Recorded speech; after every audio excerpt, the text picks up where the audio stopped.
Greetings, everyone. Pete Pardo here from Sea of Tranquility. Welcome to another episode of In the Prog Seat 2004. Albums that are 30 years old. Sorry, 20 years old. I got the old. 20 years old. I can't get my ears straight here. So, albums that are 20 years old in 2024, we're revisiting, just like we did on the Hudson Valley Squares a couple weeks ago. We're revisiting the year 2004. We've picked out our three favorite albums released in 2004, of course, of the prog nature here on this show. Well, before we get started going through the list, let me introduce the crew. Louis Nasser from Mexico is here. He's there all summer. Go see him if you're down in Mexico. Yeah. Welcome back, Chuck Alvarez. Haven't seen him in a few episodes.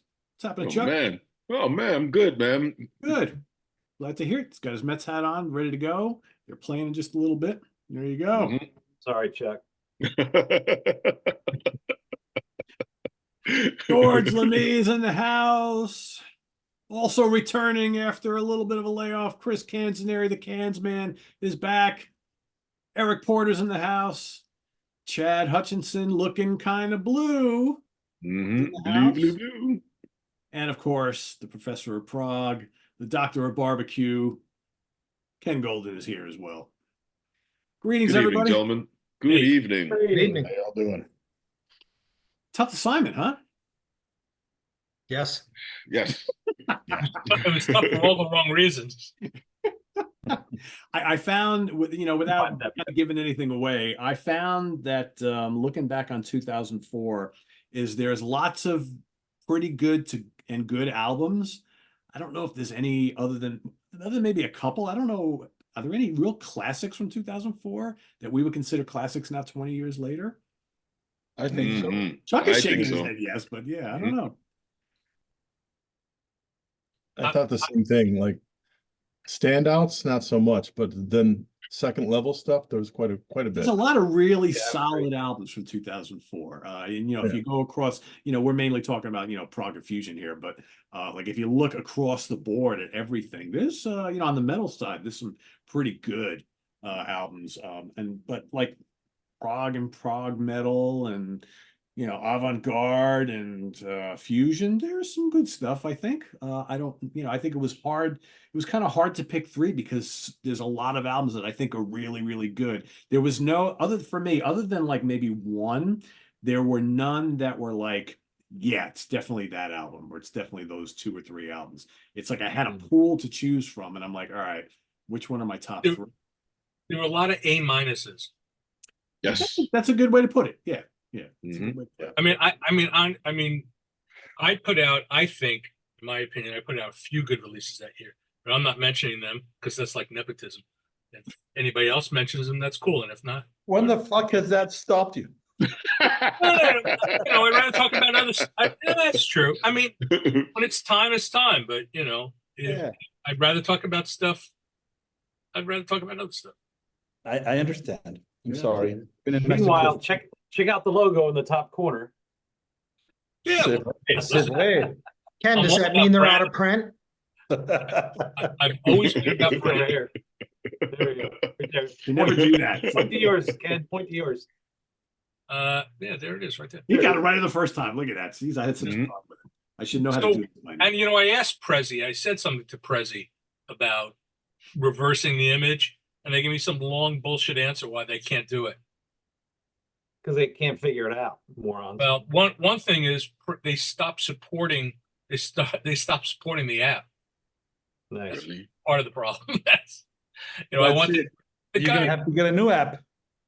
Well, There isn't a good I one. wanted to say to the guy, I don't know, everybody uses StreamYard, doesn't have that issue, but that's a paying app. So It's the problem of it being a plug-in for Zoom. Prezi on its own is a whole different ballgame. Yeah. Anyway, let's talk music, friends. Let's talk music. That's right. So we'll go around a couple times here. Everybody will do one at a time since we only got three. And we'll start off with Chad. We'll go Chad, Ken. We'll work our way around. And what's your number? I guess number three selection. Okay. So my number three, this was the hardest of my top three to pick. My 1 and 2 actually were relatively easy. I found that mixed in with my honorable mentions. There's a few that could have floated to number 3, but this is an album that I ended up listening to a lot that year and probably the year after. Just a lot of the melodies stuck with me, there's some weirdness. And that would be Mike Keneally's Dog. I really like this album. There's a lot of crazy stuff on it. A very strange epic called This Tastes Like a Hotel. But then there's a really cool gymnastic short tune called Physics that just kicks ass. So yeah, and there's some more accessible tunes on here, but it's a well played album. It's a well written album, and yeah, I latched onto it and listened to it a hell of a lot. Is that Nick DiVirgilio on drums on that one? I don't remember. I'd have to look. So Yes. Yes, It might it is. be. Mhm. Yes. yeah. So Dog's my number 3. Good choice. All right, we're off to a good start. Ken, move over to you. My top 3 were kind of interchangeable. So not a knock against this album because it's a fine album. I went with Helmet and Nats. That's So you're into like kind of retro fusion jazz rock with a lot of prog rock. I thought that was a great album. Kind of reminds me a bit of the Bruford solo albums. There's a lot of Hammond organ on it. It's got a little Dave Stewart meets Keith Emerson. Guitar player, he's okay. So, and but it was, and what was nice was a well-recorded album. If I remember correctly, this is also a hybrid SACD. And in 2004, there wasn't a lot of bands doing this kind of music, and this one really stood out. Could have easily been my number 1, even. Very, very good album. Helmet and Nats. Time Slip. Cool. love it. All right, George. Record. All right, my number 3, MCM, Ritual Factory. This is a Lion Music release when Lion Music was putting out a raft full of good stuff, adventurous kind of stuff. A debut album, Power Trio, a Guitar Hero, and Alex Massey, who actually evokes Sean Lane a lot of the time. Randy and the Arc Rhythm section, Randy Coven on bass and John Macaluso on drums. All instrumental, a variance of styles, mostly prog rock, progressive rock, shred somewhere in there. There is one fusion cover. They do Black Market on here. Weather Report tune, really, really good version. A good version. Yeah, basically they don't let up their foot on the gas pedal on this. This is real good. If you like shred CDs, this is super underrated. So MCM Ritual Factory. What has Very good. Massey done in recent years? Is he doing anything, Alex Massey? I haven't seen him in quite a while. I'm gonna say it got some name from the past, man. What's Macaluso doing? Like session work, a lot of session work for people I never heard of. I hope he's healthy and doing well. Yeah, he just appeared on some album real recently that I came across. I can't remember what it was, but Did I ever tell you guys the time he called me? He was drunk off his ass and he wanted me to finance. He wanted to do a Magma album. He was really serious about it, man. He was really trying to convince me. You should have called Pete. He would have chipped in. If I gave him like 10 grand, he would do like a Magma album. oof, I like him. He's a good guy. Awesome. probably a good decision not to do that. Yeah. All Still right, here, so yeah. So we go over to our center square, the cans. What do you got? All right. This one was tough for me. I didn't really spend a whole lot of times with any of the albums that are on my list. But looking back, there were a few memorable ones that I did own.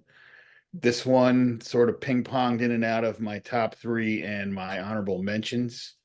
But my number 3 wound up being Isa by Enslaved. Yeah, hell yeah. This is 20 years ago, these guys weren't really known as anything but a black metal band, and this came out and they began a transition from totally brutal all the time to totally brutal and cerebral and mixing in some Love it. clean vocals. And they'd sort of started before this album, but this album I think really brought it together, for them as a progressive black metal band, if there is such a thing, and I think there is, Yeah.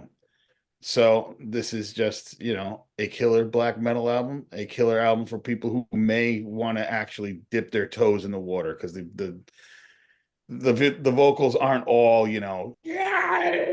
there's some clean singing and stuff like that on there, but the songs are great. Everything's 7-8 minutes long. You get involved, everything sort of ties together. There's lots of intertwining themes, and they'll call back to certain melodies later in the album, but it's a good time, good album.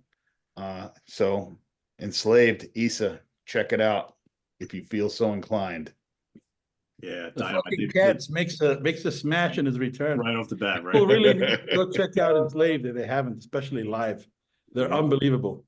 Yeah, they're great. Never released a band album, and I think if you want to Yeah. get started into their progressive period, that's probably the album you should start with, and everything going forward even gets more prog going forward. Yeah. Yep. Good one. All right, Eric. Good evening, gents. Good evening. I'm going to follow Ken. I'm going with our good buddy Chris Fox. He's been on our show for Fusion Friday a few times. Helmet and Nats. Ken kind of said it. Really nice keyboards. I think they're very melodic. They're songs that stick with you. Chris is a great player. And I think like Ken said, there probably was not much of this out there or going on. And kind of a little, as I went through 2004, and you guys probably thought the same thing. I had a bunch of stuff, but I was kind of, and I think maybe stuff I might have used in 2004 as my top probably aren't here now.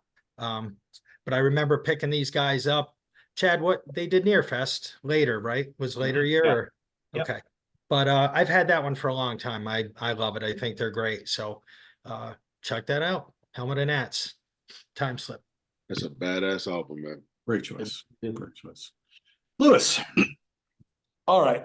So for my number 3, I was gonna pick Sleepy Time Gorilla Museum of Natural History, just on the strength of the first 3 tracks, but it's not even the A- as an album. So instead, I'm gonna pick an album that is really, really great from my point of view, which is the debut by Far Corner, eponymous Far Corner. Mhm. I mean, that is the brainchild of Dan Mask, who's a pianist, Angela Schmidt, who's his wife, who's a cellist, of course, the insanely brilliant and talented William Kopecki on all kinds of bass guitars, and Craig Walker on drums, augmented by other orchestral players, many of whom, if I remember correctly, I'm in Mexico, I don't have access to my collection, are relatives of Angela.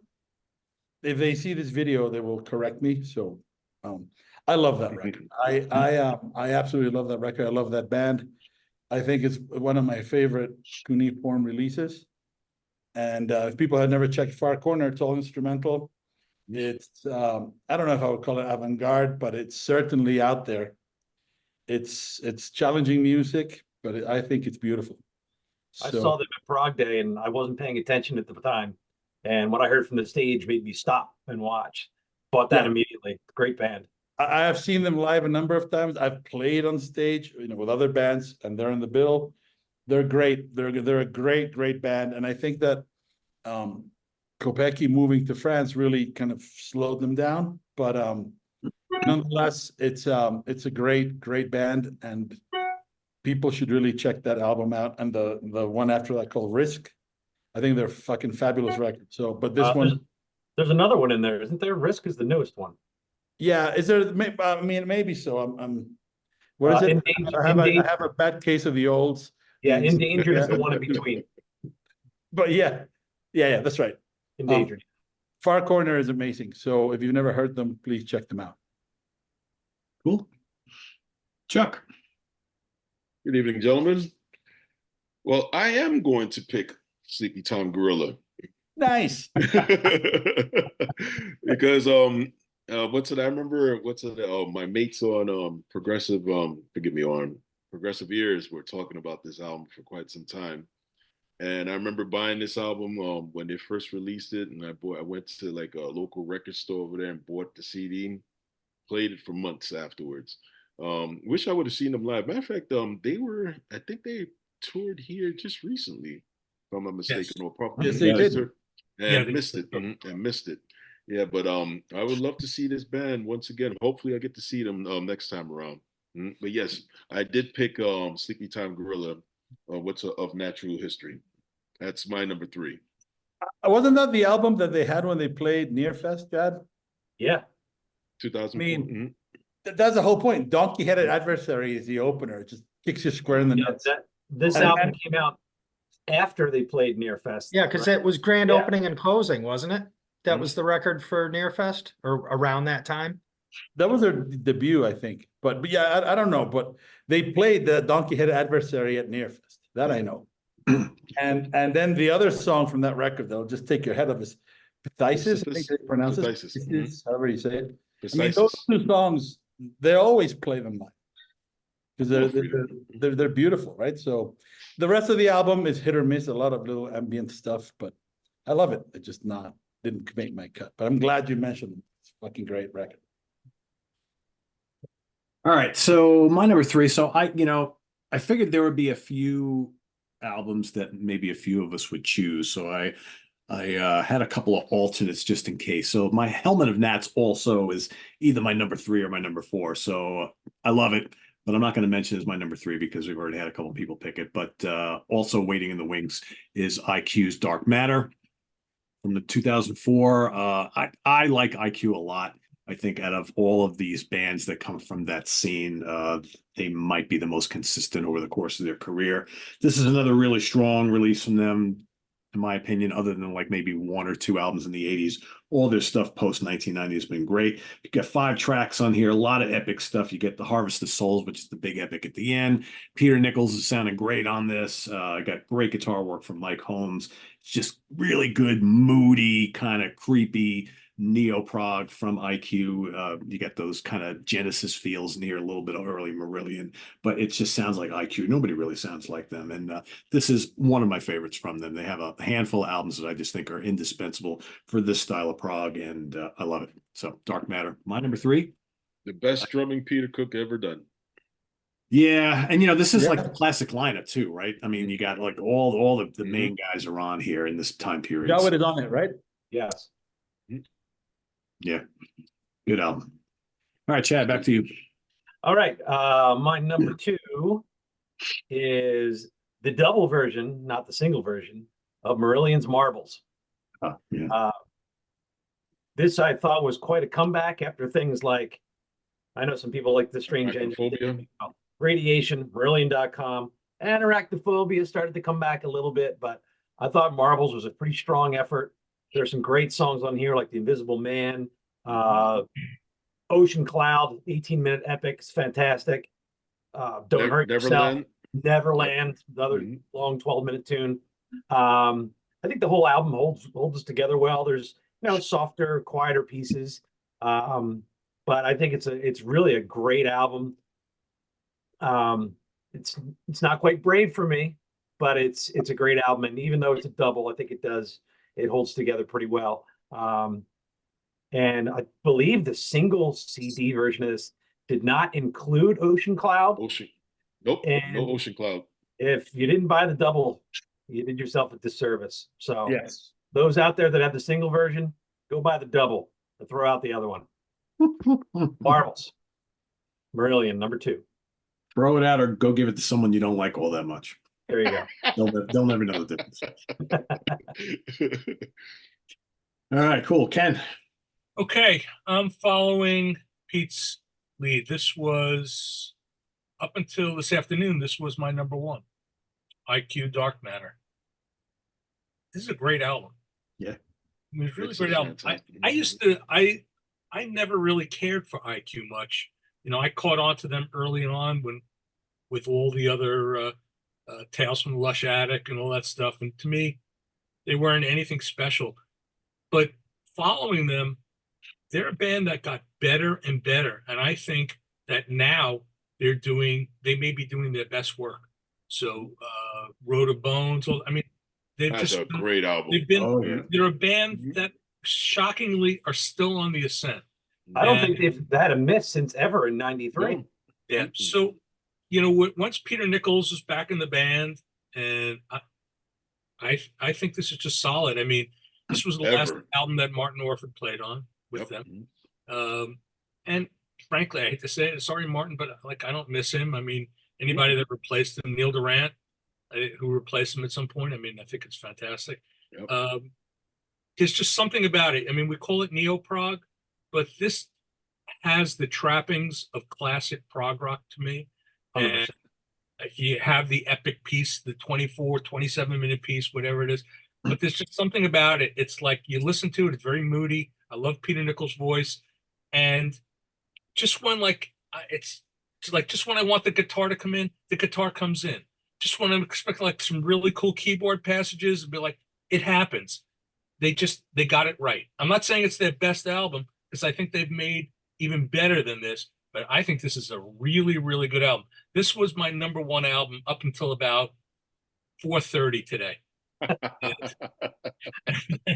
Yeah, solid record. It's still in print. They just repressed it on vinyl recently. Mhm. So we just had it recently. Does anybody else get, and again, they don't sound like them at all, but does anybody else get this kind of dark vibe, kind of like Van de Graaff Generator in the music of IQ? Because it's not happy prog. It's not. I actually asked them that, and so I actually personally asked them that, and what's Peter Nichols wasn't too happy about answering No, that question. but I don't think they sound like them. But there's this darkness to their music No, that it- to I think me, I get a there's some similar darkness. vibe. I don't think it's quite as sinister as a Van de Graaff. No, but you listen to IQ and they don't sound like any of the other like popular neo prog bands at all. I mean, it's not. You know what it is? I think a lot of it has to do with the imagery. You look at their cover, all their covers, they all have this sort of dark, This one for sure. My God. yeah. And they're all like that. They're all kind of like that. I remember having a T-shirt with this cover on it, and every time I wore it, my wife would go, "Ugh." And they don't like you said, like they don't sound like Genesis, but to me they're kind of like Genesis's like distant cousin. Yeah. You're saying like their cover art. Road of Bones is a little The odd, Seventh but House. the Resistance, The the latest Mhm. one, Resistance with that big sun on it. Mhm. That's a freaking cool cover. Yeah. Nice. My number two. All right, cool. George. My number 2 is Angra, Temple of Love it. Shadows. Love it. Mhm. Generally a power metal band by trade, but like every third album or so, they prog out. Just throw Mhm. everything on at the, throw the whole kitchen sink in. This is a concept album about Christian crusader and his spiritual journey. There's a bunch of strings, there's woodwinds, there's longer tracks, there's a bunch of odd meter. For whatever reason, they just every few albums they decide to go this route, and this one they did a really good job. This is one of their better records. Angels and Demons, almost Dream Theater-esque. Shadow Hunters, like the semi-epic, it's like 8 minutes long. Then you have a lot of well-placed acoustic stuff. The only mini drawback for me is that I wish Andre Matos was on this, because I think he would have fit this material to a T. Edu Falsowski, the vocals on this, he's not Andre. I'll just say that he's good for what he is, but he's not Andre. Small quibble. This is really, really good album. Angra, Temple of Shadows. For those wondering, George and I will be ranking the albums of Angra probably sometime early mid-June. So be on the lookout for that. That's a nice pick. Mhm. I know the All number one. Over to Chris. Okay, my top two, I think I said this before, they're definitely interchangeable. This is what my Prezi happens to be on. So coming in at number 2, I'm going with The Inner Circle by Evergrey. Mhm. They are, I heard a guy say once, he's like, there's Evergrey fans, and then there's people who've never heard Evergrey. There's a little something for everybody. I don't know. The guitar tones are just so tough and crunching. And for 20 years ago, they kind of were showing the way forward for some of these bands, especially some of the like Swedish I got the olds now, like Ensiferum, like sort of like that Viking kind of thing going on. They're not exactly in the same category, but these guitar sounds and these kind of riffs now are sort of like tropes. But back then, this was a new album, and this was killer shit, at least to me. This is a concept album, of course. I think most of their albums are. This one's about being in a cult or joining a cult, and religious freaks and child abusers and all kinds of messed up shit. And there's voiceovers in this that I guess were taken from like a real cult preacher. They don't say who, or, and that could be all bullshit. And maybe they aren't really, from a real guy, but they claim that it was. And that's kind of creepy and spooky and messed up. And I'm into that. So yeah, good album. It's not a huge departure from anything else they've done. So if you've listened to other music by these guys, you probably know what this is going to be like. But back then it was killer, and I still think it is. So Evergrey Inner Circles by number 2. Just to clarify to all the Poindexters, the Cats is not saying he's into child molesting. He's into the creepiness of the concept. Just so people don't fuck. 100%. Yeah. Listen, I You got know who caught you up in are, a you- little. Yeah, That's right. I was just bullshitting here, and if it Yeah. comes off that way, no. Creepy, dark, weird shit on a record is cool. Not into real life fucked up shit. No, Exactly. be happy and love each other That's right. for the most part. I will say that's probably one of their best albums to me. It's a top. They have a lot of records now, but that's easily a top 3 or 5. Evergrey. Nobody sounds like them. Can I be contrary? Sure. I hated the production on that record. Yeah, I don't mind it. It was like Recreation Day was the one that came before, right? Yeah, it's great. And that was like their debut for Inside Out. I think they had a lot of success, and it seemed to me that for Inner Circle, they tried to become more commercial. It has a very commercial feel to me. I'm not talking about the music. Music's fine, but I hate the production of the record. It's just Songs are great though. yeah, but it's I listen to it. There's a good amount of like keyboards on this album. I mean, most of their album has a good amount of keys, but I don't know. I like the guitar tones. I don't know. yeah, I think crunchy. maybe too. And But nobody maybe refers to the sound of the drums and the verb on the vocals and all that. Maybe that's what offends him. I don't know. It's just like I said. It sounds like they brought in a producer who just like went wild with them, and it's just like I think the same guy produced both albums. So. I don't know. The Tom England, I think. It was like they got a bigger budget and they went for it. What's this machine do? I don't know. We're using Yeah, it. let's push the button. Let's find out. Mhm. All right, Eric, over to you. All right. Well, my number 2, when I started kind of poking George to say, send me some fusion stuff, George was creating compilations for me. And he happened to do, I don't know if you remember, George, I had compilations by year. So I went back and went through the compilation, and we had done a show on Japanese fusion recently.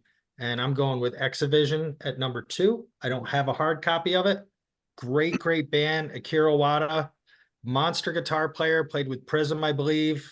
There was a band called Wins, WINS, whatever it is, that I think had one record, but that's a killer record. This guy's phenomenal. Just an absolute monster guitar player. Balls out. I mean, these guys go for it from pretty much start to finish. So, and like I said, I think that was a couple months ago, George, we did a second Japanese fusion show. So check that band out. Great fusion band from Japan. It's a very good album. Eric, is that with Hiroyuki Namba on keyboards? I have to check. Not good with think so, yeah. but I'll let you know, Ken. I think it is. I He got only that. pays attention to guitar players, Ken. No, Yeah, it's true. almost always. I still have that CD. That CD was a pain in the ass to get. That's a monster. Yeah, it's a good one. I forgot about that. All right, Lewis. All right.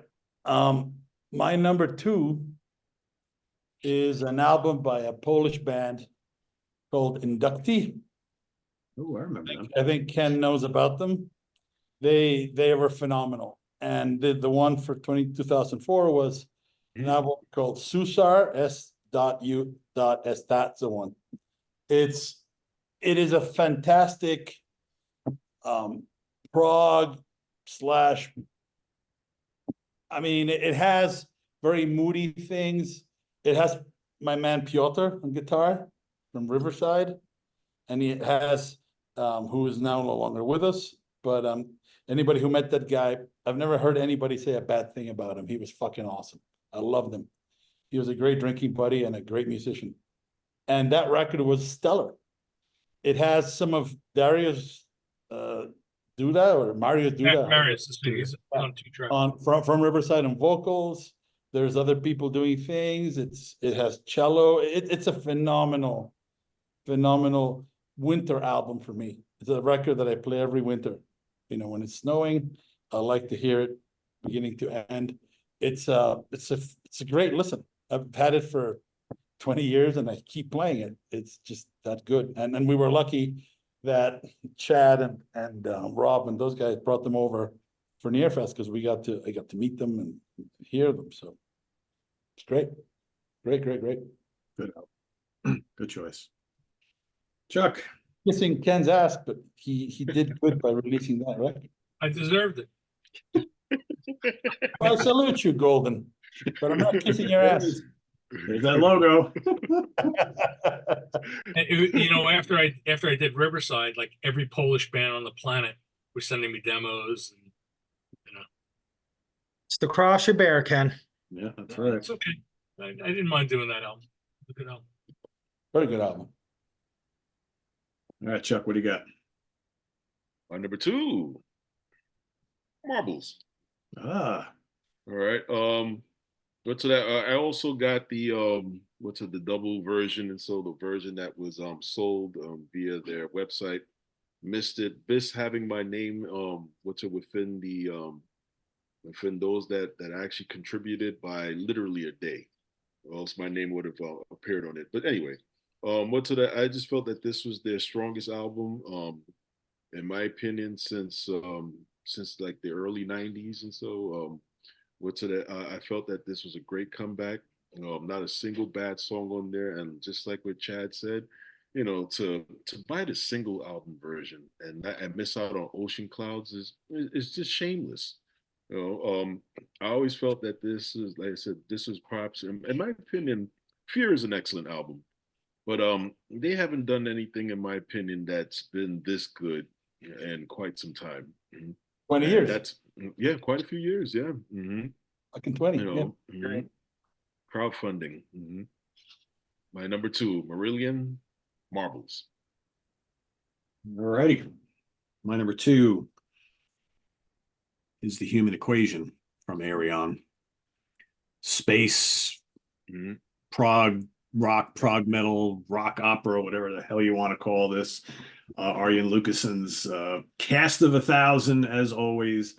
When we got in here James Labrie, Michael Ackerfeld from Opeth, Eric Clayton, Heather Finley, Irene Jansen, Magnus Eckwald, Devin Graves, Marcella Bovio, Mike Baker, Devin Townsend, Ed Warby, you know, the great cast that he always gets on these albums.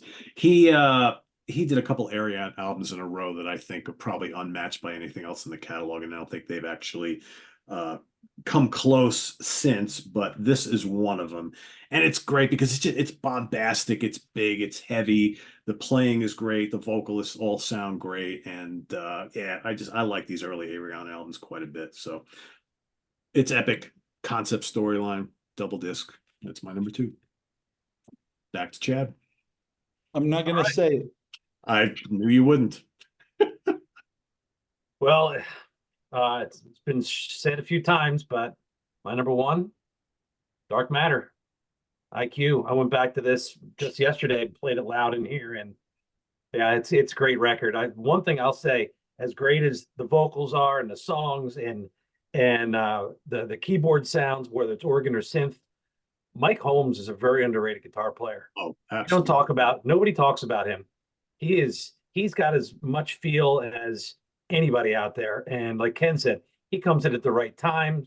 His melodies and his solos are memorable. Yeah, and he writes a lot of material too, but man, he's a good guitar player. He just really stood out to me even more yesterday. So I don't know what else to say about the album besides what's already been said. So my number one of 2004 is IQ. Dark. I also want to say about Mike Holmes, I think people don't give him credit for the fact that he was one of the first to go on stage using no amps, just pedal boards and cab simulators, which was really surprising at first because you're accustomed to seeing these giant amps. This guy just came out with a little pedal board and he had it all programmed. And indeed, his tone is great. His phrasing is even better. Yeah. So yeah, respect Mike Holmes. And then they played Near Fest 2005 on the heels of Dark Matter, and they played a lot of this material live, and they put it out as a DVD called Stage. So if you want to see IQ at this time period with this material, check out the DVD of Stage by IQ.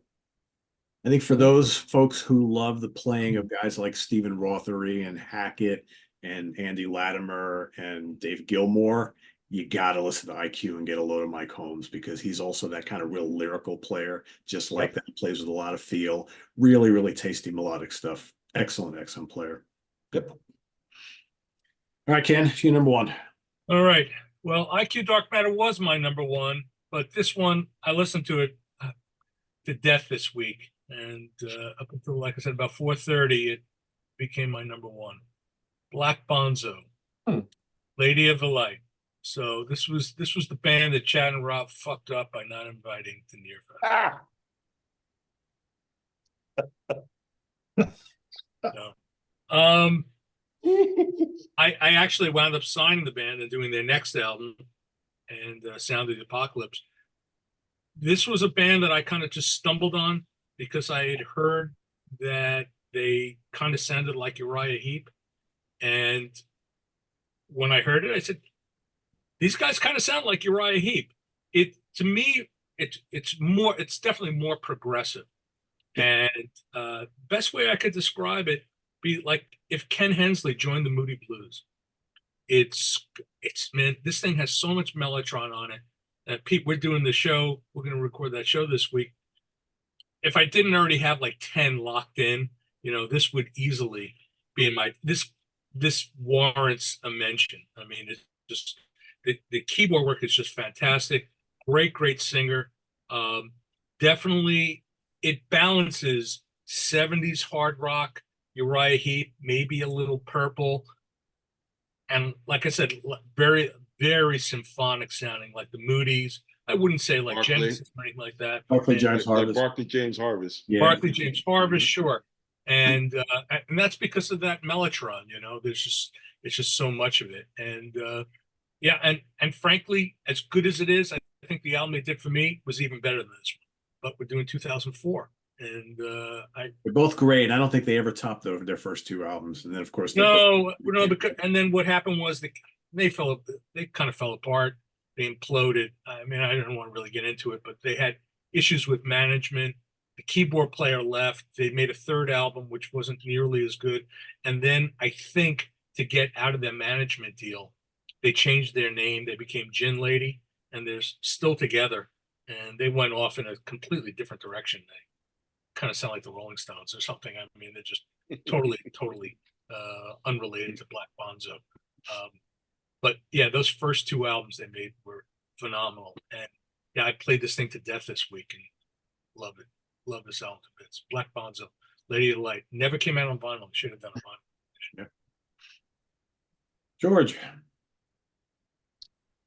All right. The last one. Chicory Electric Band, To the Stars. Yes. Ridiculous concept aside, Yep. and it is a ridiculous concept. Yep. To have a concept for instrumental album never made any sense to me, but the music here is great. They're coming off a 11-year layoff. They get back together, and I guess it helps for continuity to have one guy that writes it all, because it doesn't sound like they missed a day. I mean, this chick wrote a great bunch of tunes here.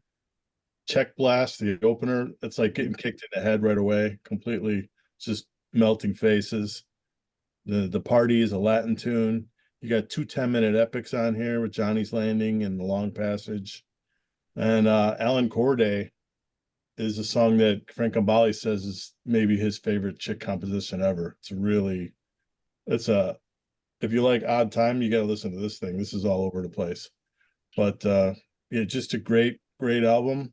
The one drawback, in order to further this dumb concept, they have 7 interludes of like ambient noise, a guy kicking metal or something. I don't know what it is. It's terrible. But We thought you loved interludes, George.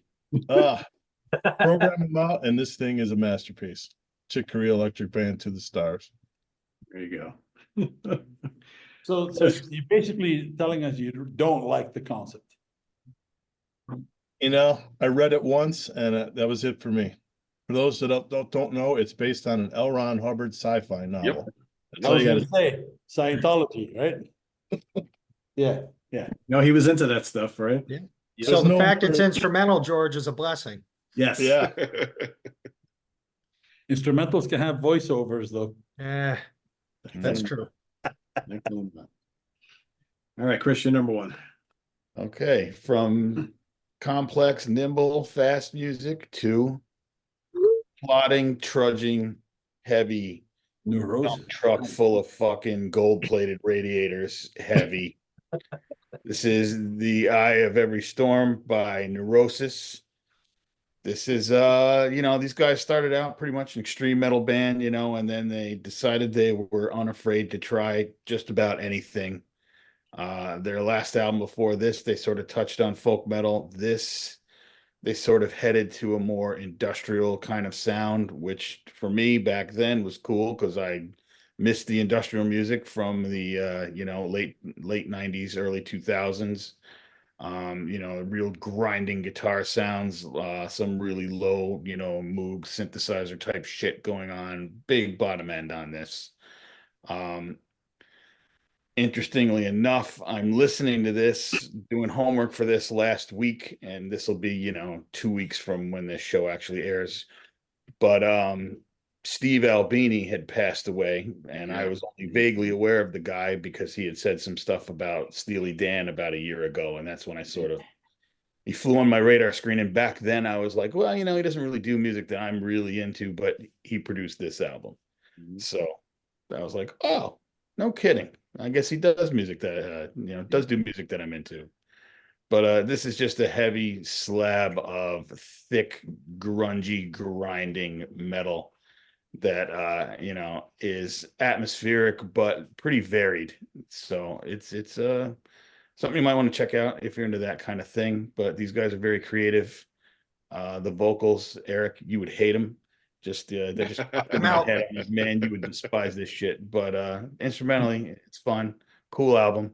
So there it is. Neurosis, my number 1. Great choice. It is a good choice. Every album of theirs is different too. That's kind of and so cool. Yeah, they're pretty free and easy with what they're willing to try out.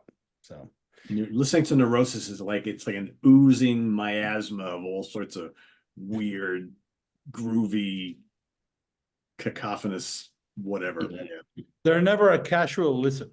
No, not at all. No. Not at all. So that's not for Eric. Nope. But Albini was a very interesting guy. A couple of my students from Columbia College, Chicago, were interns for him after they graduated. And I got to hear lots of stories through my students. I saw the guy once, but we never really. But yeah, that dude, say what you will about his punk roots, he took audio very seriously in a particular interpretation. So he really was if you guys never seen this, you might get a kick out of Conan O'Brien interviewing Nirvana, the Survivors, and Albini about all the stipulations he made in order to produce in utero. It was like they had to beg him, and he gave them conditions, and they agreed. And that's after Smells Like Teen Spirit and all that, right? Never mind. So yeah, They were already big. yeah, interesting guy, dude. You know, whatever we think of him. Produced a shit ton of albums, I'll tell you that. He much. was a very strange guy. He had a lot of albums that I liked, that he produced that I liked. And Yep. so I was very familiar with him for many years. Strange guy. I won't get into it anymore. So, but I've met him, and he wasn't a He's a he true wasn't a bad Chicago he one. wasn't a bad guy. Just very strange. Sure. He's dead. Tell us a story. Come on. I don't think you want to know. Chuck ain't talking shit about the. There you go. Yeah. What's he gonna do? That's kind of the whole point. It's an ethical thing. You would rather let the guy come on and defend himself. What's he gonna do now? Send his fans with a keyboard? No, but he wasn't a bad guy. Just a very odd guy. We'll get it out the Very weekend. odd. He was. All right, Eric. All right, I'm going with my guy at number 1, Derek Sherinian, There you go. Mythology. Holdsworth on 2 tracks, Yep. Jerry Goodman, Steve Stevens, Steve Lukather, John Sykes. To me, only one bad, I don't even want to say bad. You know, Pete, The River, very doomy, Zach's vocal, whatever. Everything else, phenomenal. Holdsworth is killer on Day of the Dead. And you guys were talking about Mike Holmes. I got to throw Derek some props that I don't think he gets any credit as a writer. This guy's got 9 albums that are consistent and they're great. But I never hear anybody talk about him in that light. I mean, I think he's phenomenal all the way around. So that is my number 1 for 2004. Great choice. Lewis. I'm ashamed I forgot about that record. I fucking love it. I'm ashamed for you, Lewis. I know. I am publicly shaming myself. My number 1 is going to be Marillion Marbles. I truly think so my story with that record is, by the time that record came out, I will second what everybody has said. If you don't buy the double album, you might as well take the money and set it on fire. You need the double album. Just cut the shit. I don't even know why they made the single. This whole thing of trying to be radio heady, it's so bullshit. You need the double, you need the prog epic, you need the whole experience. Yep. But before this record came out, there were some ginormous turds like Anarachnophobia and .com. Yeah, they were .com was They had a terrible. bad stretch for sure. Yeah, they were sucking like a puncture lung, and I was not really interested in them anymore, really. And they played on that. That was one of those years they did tour the States, and they played very near where I lived in Maryland at the 930 Club in DC.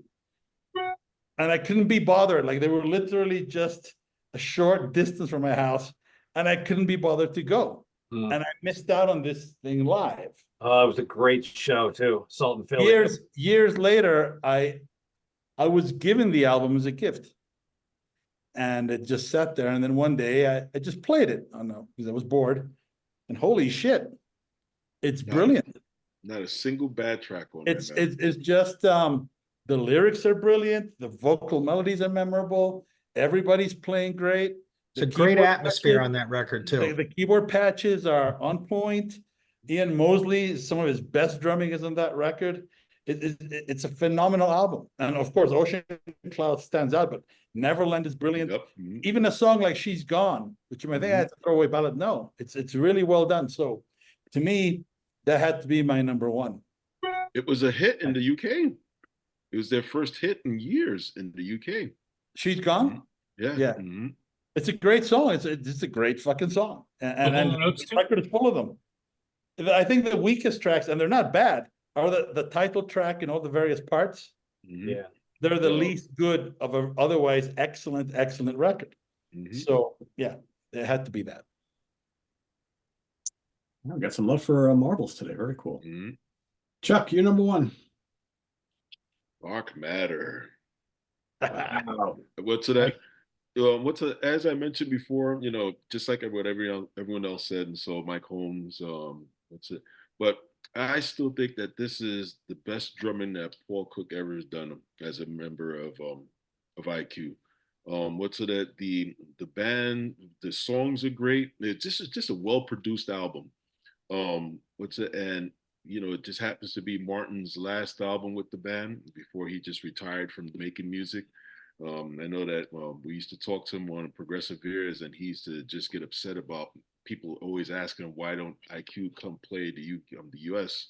And he would get very upset about that. Well, we'll lose money. We're really not going to do anything over there, and so people don't know our music, and then how things with customs, and so we have to play that. So he just went on a whole rant. He's not wrong. No, he is right. He is indeed right. And Yeah. what's it like? It just seems like he just got fed up with the music industry, sold all this stuff, and just a shame. But He was a really nice guy too. no, he's a very nice guy, man. That's why I used to always feel bad when people used to jump on him, and so which for him speaking his opinion, but what's it that Was the Lens after he left? before it was before. Okay. It was before. That's a pretty Actually good. way before. It was Yeah, probably like that was a side project.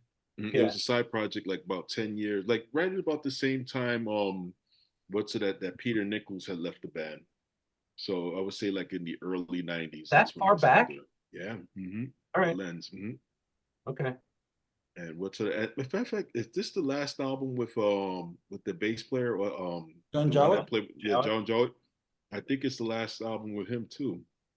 Because I think that Tim also he wound up coming back on the next album, their original bass player.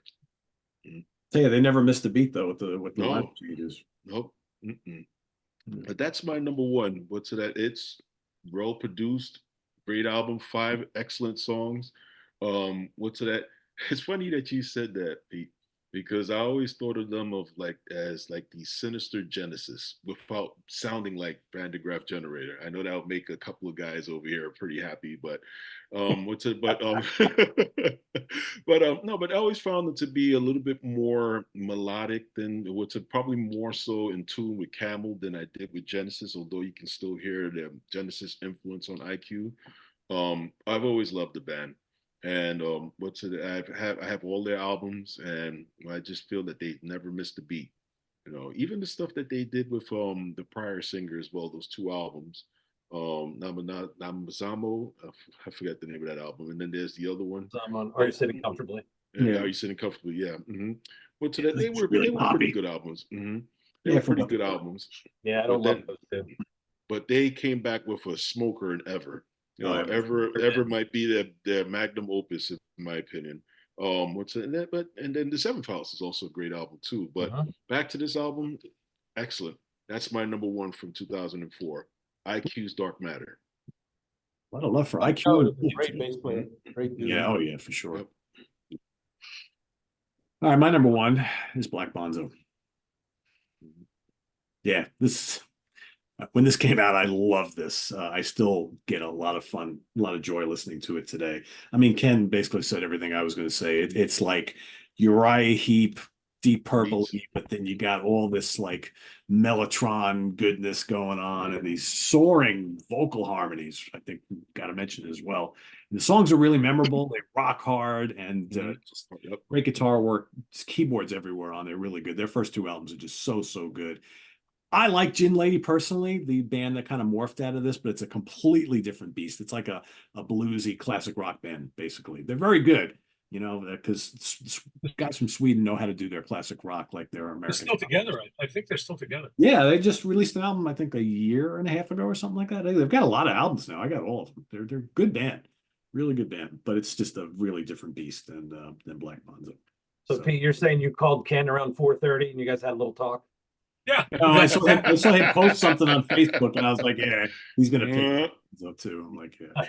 I did telegraph it, right? I had the Chick Corea Electric Band album also floating in my top 3. I knew George was going to pick it, so I said, I'll let George have the fun with that one because that's a great album too. But yeah, so all right, let's see how we doing on time. All right, let's run through our honorables real quick. So, Chad, over to you. All right, I'll rip through them. I got a couple here. I agree with Luis. First Far Corner album's great. Another one on the avant-garde side. Guapo, 5 Sons. That's a good I album. thought that was 2003. I think That's so. the only reason why I didn't pick it. 2004. Okay, all right. I That's think good. And so. isn't Black Oni is 05? Is that right? It's 05. Okay. Helmet and Nats, Time Slip. Got to get a little space rock in there with some Hydria Space Folk and Balancia. That's a good one. Nice. Great space rock album. Car Mechanic, Wheel of Time, Wheel of Life, sorry. And I'll go on record. I think all the side projects from the Flower Kings are way better than the Flower Kings. Thank you. Leorme's Infinito.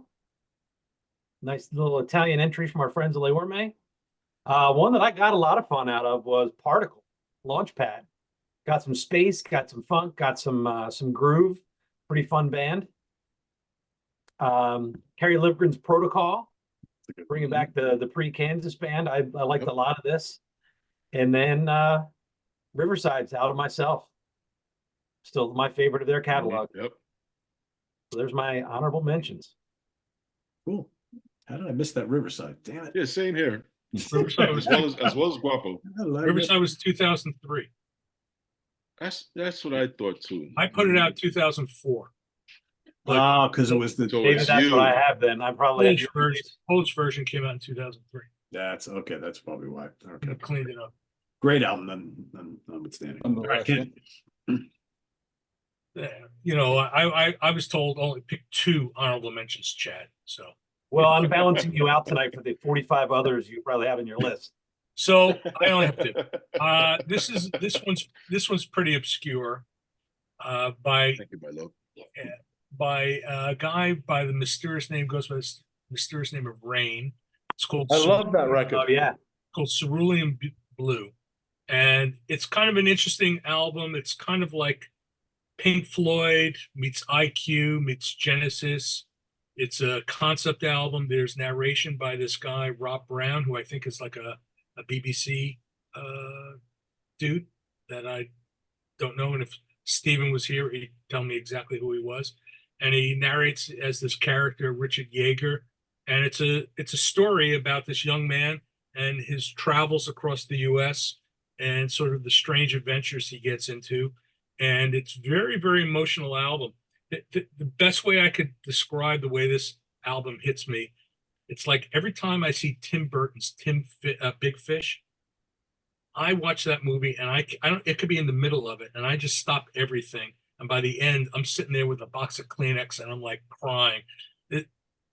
I'm definitely damaged goods. Every time I listen to Rain's Cerulean Blue, it just kind of affects me in a certain way. I just kind of get sucked into the story. And apparently, supposedly the guys from Genesis, Phil Collins and Tony Banks and Steve Hackett, heard this album and they like totally freaked over it. And the guy never made another album. So so I got that. And Luis, I'm surprised you have it or heard it and like it. I love it. I love that record. It's a great It's a record. masterpiece. Yeah, But It's I one of didn't those. include it because I didn't think of it as, I didn't remember it was 2004. But I own it and I love it. yeah. And It's surprising that the narration doesn't take away from it. A lot of times, No, that it doesn't, slows 'cause down an it's- album. it's very occasional and it just moves the story along and then it's Yeah. gone. Then Yes. you're to the next section and it's really good. And the last one I have for the year is the debut album from the Philadelphia freak folk band called Espers. So Greg Weeks was in the band. Meg Baird, who I think is still going, and they are basically like the musical descendants of Comus. So the whole freak folk period was like, was in full blossom, and all these weird psychedelic folk bands were popping up all over the place. And Espers, I think, was one of the first, and they were easily the best. So there was Espers 2. I don't know if they ever made a third one. And I know Meg Baird has done a lot of stuff. Great stuff. If you like Comus, you would like Espers very much. Riverside, by the way, was officially December 15th of 2003. There you go. That's all I got for 2004. All right. I'm shocked. Shocked. All right, I got Oh. a few. 7 for 4 Time. This is a German fusion quartet. really well produced, well written stuff. Guitar player rips. If you like the aggressive side of it, you gotta check it out. Again, Time Slip, but Ken nailed it. They're like the modern Bruford. Mm-hmm. That's what And they the remind last me of. one, Richard Hallabeek project. That's good. This is fusion guitar player. It's kind of like Tribal Tech meets Holdsworth. He's a fantastic player. Got Lolly Larson on keyboards, one of the best keyboardists on the planet. And he's got guesting on guitar solos with him, Sean Lane and Brett Garsed. So can hardly do better than that. That's a good record. That's all I got. Wow. I forgot about that. Pete, if you don't have that, you need it. I've Yeah, never it's- heard it. No. Never even Yeah, heard of it. Richard's still around. He put out an album, I think, a couple of years ago, so that I was selling. Nice guy. Yeah. Yeah, Pete, you need to hear that. Cool. You have to Discogs it because it's out of print. Oh, I'm Or sure. you could order from him Okay. and you got to pay. Yeah, George, You're- just ping me the name of that when you get it when we're done. Yeah. Cool. Chris, you got any left? All right. I had this one too. Only thing keeping it out of my top three, I think there's a few just overly dramatic vocal performances on here that just, you know, just when I'm loving it, it's like, I'm gonna and it's like, dude, you know, still lovely. I love this album. It's great. I also had Panopticon from ISIS. Unfortunately, this band had to, you know, go underground and stop making music and stop calling themselves ISIS because of what was going on right around this period of time. This is a very heavy album. These guys, you know, started as an extreme metal band, and then, you know, this is like my theme for the night. You know, they were an extreme metal band, but they decided to branch out and do different things. This is a great album. Check it out if you can. And to loop back to the very beginning of the conversation, and we were talking about, you know, I don't know if any album was a classic, you know, were there any classics or whatever.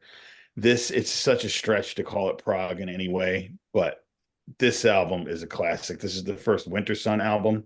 Yeah. This is, it's just such it's like finely crafted speed metal slash, I don't know what. This one guy sat down and he took all the time to make this album, and it's just fast, ripping fucking metal. And then the dude, he just couldn't do it again. And he's like spent the rest of his, you know, life after this trying to equal this. He did put out another album, which doesn't touch this in any way, shape, or form. This is a killer album. It's not prog, but for 2004, for me, this is the one. So Winter Sun. You know, if you squint, it looks like those snowy trees spell Satan. They might. You know, I don't know. I couldn't find a really good picture to use for Prezi, so I'll have to look at something better. Squint a little bit, tell you what I see. What Might see some titties. I don't know. I was about to say, but Yeah, either Satan or that, you know. Hey, Satan titties. I don't know. You know, we love them both. Eric, what do you got left? All right, everyone's talked about it, but I figured, and I did get the double, so I'm in the good camp. I'll throw Ken some props. The violin on this in Dookie is just incredible. I love it. This is very sinister sounding at times. I know no one mentioned this, and I get it, but I do every once in a while dig some Neil Morris, so I'll throw in one. I don't care about lyrics, so he can talk about whatever he wants to. I just dig the music. And I only wanted to mention this because this was probably the album I anticipated the most in 2004. Happy the Man, The Muse Awakens. A bit, yeah, it was disappointing, but I was dying to hear that when that was coming through. There's some decent stuff on it, but it's a little tepid overall. Doesn't compare to the 70s album. So, but that's I had to throw that just to say the name. That's my 2004. Yeah, it's a good album, right? Eh, It's good. It Yeah. doesn't compare, but yeah. All right, Lewis, what do you got? Well, I don't want to repeat anything that's been mentioned already, so I'm just gonna go with, well, we did mention Pathos, the Swedish band, and they had an album called Kallocaine Okay. from 2004 that I really dig. It's the only album of theirs that I have. They have another one called Timeless or something, which is more popular. This is the one that I like. It's a perfect record for the right mood. It's not for every day or for every mood, but for me, when I'm in that mood where I want to hear that, you know, I don't know what you would call it, but it's like this lounge, dark, with a proggy vibe kind of a thing. It's great. And I want to give a shout out to a band that I don't normally talk about, but I think this record was really, really good. And it's a record by a band called Magenta, and the album is called Seven.